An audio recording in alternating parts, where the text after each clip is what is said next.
Bonjour, vous écoutez le podcast de Virage. On vous donne des pistes pour aller de l'avant et ça se fait parfois à contre-courant. Si face à un problème, quel qu'il soit, vous vous êtes déjà dit « j'ai tout essayé, rien ne va, je ne sais plus quoi faire », alors vous êtes au bon endroit. Je suis Marina Blanchard, psychologue, formatrice et fondatrice de Virage.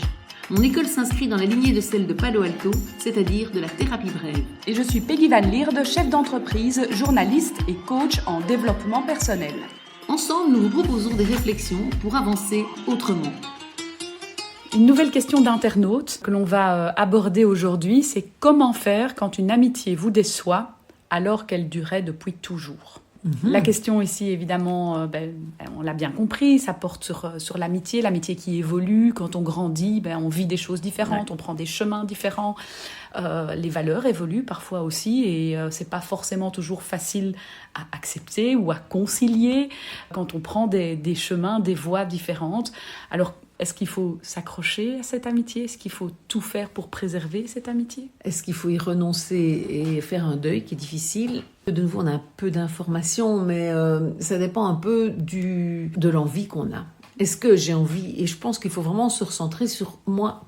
Est-ce que ça me fait du bien ou pas quand je vois cette personne ? Est-ce que la déception aussi, parce qu'elle me déçoit, mais est-ce qu'elle me déçoit systématiquement, ou bien il y a eu une déception et un événement, et c'est une amie, et on a vécu plein d'autres choses ensemble, et donc je peux passer au-dessus, parce que je pense qu'il ne faut pas se dire, voilà, quelqu'un me déçoit une fois, je ne vais pas tourner la page. On a tous pu être déçus par des amis, des conjoints, enfin plein de personnes autour de nous, nos enfants, j'en sais rien, nos parents, et c'est pas pour ça qu'on a coupé les relations. Donc je pense que c'est ça c'est important, c'est de se dire, voilà, est-ce que, d'abord, c'était ponctuel ? Et je pense qu'auquel cas, entre le poids de l'amitié et la ponctualité de la déception, je pense que la personne doit faire le choix, quoi. Donc, et se dire, non, en fait...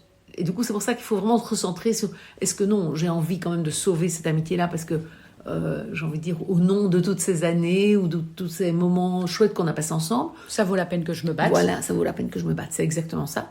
Ou bien, est-ce que, voilà, la déception, et ici peut-être cette personne parle de déceptions qui ont été récurrentes, et c'est vraiment l'amitié qui déçoit, c'est pas ponctuellement une fois mon ami m'a déçu, c'est, l'impression que je peux pas vraiment compter sur elle, j'ai l'impression que moi je suis là pour elle, et en fait elle est jamais là pour moi, etc. Et donc, à ce moment-là, moi je dirais que, d'abord, c'est quand même voir, est-ce que j'ai envie de mettre de l'énergie pour que ça change ? Parce que peut-être, je peux me dire...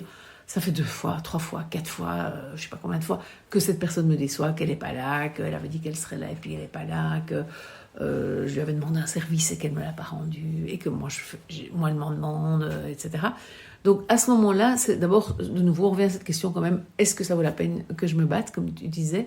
Et puis, pour se battre, alors je pense que la première chose, c'est de communiquer et de pouvoir peut-être, si je me dis j'ai envie de sauver cette amitié, si je veux garder une amitié, en tout cas relativement vraie avec quelqu'un, c'est peut-être important que j'aille lui dire, en fait, là, cette fois-là, j'étais déçue, t'as pas fait, ou ce jour-là, t'as parlé de moi dans mon dos, je sais pas, enfin des choses qui peuvent arriver. Oui, après, on prend tous les deux des chemins différents, donc peut-être que l'autre n'a pas conscience non plus que ça crée en fait un déséquilibre, que c'est mal perçu, etc. Parce que, chacun a sa vie qui se construit. Exactement.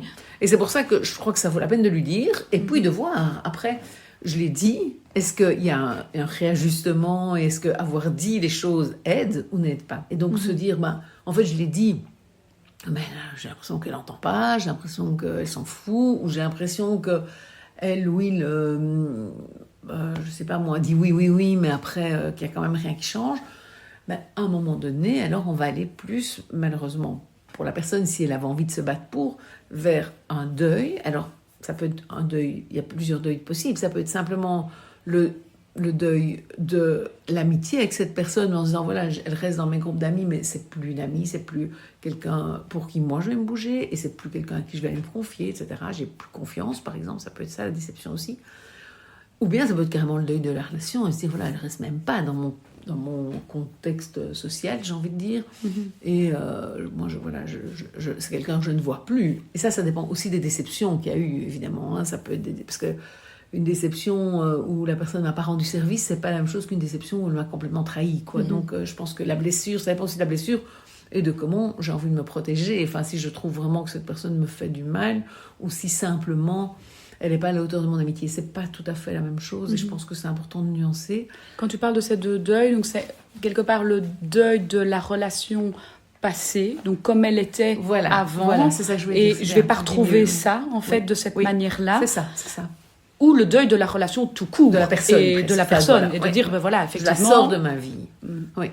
Mais c'est ça, c'est le deuil de l'amitié, l'ami sur qui je pouvais compter, à qui je pouvais me confier, etc. Mais ça n'empêche parfois pas de garder une nouvelle, de créer, d'avoir une nouvelle relation avec elle. Et l'autre, ce serait vraiment le deuil de la relation, point. Le deuil de la personne et le fait de ne plus avoir vraiment de contact avec la personne. Je pense que c'est important, et là je reviens peut-être sur la manière dont on travaille chez Virage, c'est que par rapport à n'importe quel problème, on va toujours se poser la question de ce qui a été essayé. Donc ici, je ne sais pas ce qui a été exactement essayé. Et toujours se dire, voilà, j'essaye des choses. En général, j'essaye parce que moi, j'ai envie que, on essaye des choses parce qu'on a un objectif qu'on vise. Et toujours se dire, est-ce que ça marche ou est-ce que ça ne marche pas? Et ici, je trouve que c'est l'occasion un peu de le rappeler parce que cette logique-là, pour quel que soit votre problème, finalement, posez-vous cette question. Je suis en train de mettre en place des choses, je vais vers ma copine, j'essaie encore de lui faire confiance, elle me redéçoit, ça ne fonctionne pas. Comment je peux du coup changer de stratégie et à un moment donné me dire, tant pis, voilà, je la mets dans une autre relation ou je ne la vois plus, ça peut être effectivement l'un ou l'autre, pour me permettre à moi d'aller bien. Parce que je pense aussi, tu disais au début, Peggy, et je trouve que c'est vrai, voilà, on évolue, nos valeurs changent, etc. Et donc je crois qu'il y a des gens vraiment qui ne nous conviennent plus à certains moments de notre vie. Et je pense que c'est important d'en être conscient. Parce que si on se dit, je dois garder toutes les relations avec toutes les personnes que j'ai aimées quand j'avais 15 ans, mais en fait, je ne suis plus la même quand j'ai 25, quand j'ai 40, quand j'ai 60 ans. Je ne suis plus la même que quand j'avais 15 ans, ou même à 60, je ne suis pas comme à 40. J'ai pas les mêmes besoins, j'ai pas les mêmes valeurs, on n'a pas la même vie non plus, on a des amis desquels on s'éloigne aussi parce que voilà, on n'a pas les mêmes les conditions de vie, hein. L'un se met en couple, l'autre pas, etc. Et donc, je pense, certains ne parlent que d'enfants et on se dit, moi ça m'intéresse pas de causer que d'enfants. Donc, je pense que ça c'est important aussi, c'est vraiment de se dire, d'accepter le fait que notre vie c'est quelque chose qui avance et que donc il y a des choses qui changent. Et ça, c'est peut-être aussi un autre deuil à faire pour certaines personnes, c'est de se dire, voilà, j'évolue. Et je pense qu'aujourd'hui, c'est pour ça peut-être que j'ai envie d'assister un peu là-dessus, aujourd'hui, avec les réseaux sociaux, les jeunes restent beaucoup plus en contact longtemps. Nous, il y avait la vie qui nettoyait quelque part. Alors, peut-être c'est un drôle de terme de dire nettoyer, mais qui faisait que on se voyait plus physiquement que toi, mais voilà, on se voyait plus physiquement, on pouvait pas garder de téléphoner, on avait des téléphones fixes, téléphoner à tout le monde tout le temps pour regarder, tandis qu'ici un petit WhatsApp, un petit message, ça va très vite et du coup on garde beaucoup plus de contacts et donc je pense qu'effectivement ce tri se fait peut-être moins et donc tout d'un coup on peut se rendre compte à un moment donné qu'une personne ne correspond plus en fait à ce qu'on attend aujourd'hui d'une amie.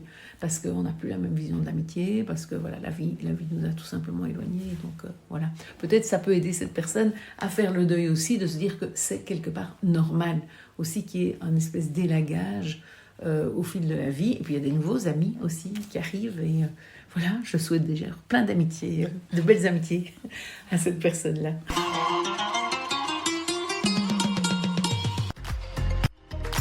Si vous aimez ce podcast et que vous ressentez le besoin d'avoir des clés plus personnelles pour un changement quel qu'il soit dans votre vie, n'hésitez pas à vous rendre sur le site www.virage-consultation, les deux au pluriel.com. Une équipe de coachs et de psy est prête à vous aider pour avancer autrement.